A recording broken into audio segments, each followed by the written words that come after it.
ఎప్పుడైనా ఒకరి కోరికకు ఆశకు భంగం కలిగితే అప్పుడు వారి హృదయం క్రోధంతో నిండిపోతుంది.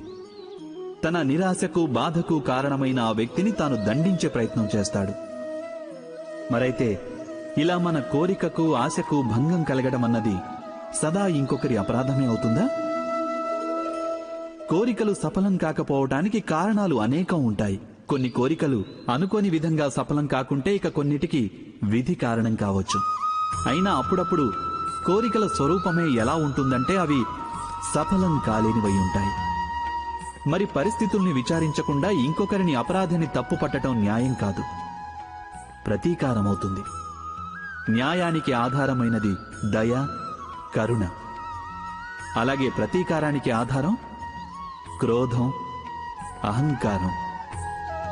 అనగా హృదయంలో కరుణను ధారణ చేయకుండా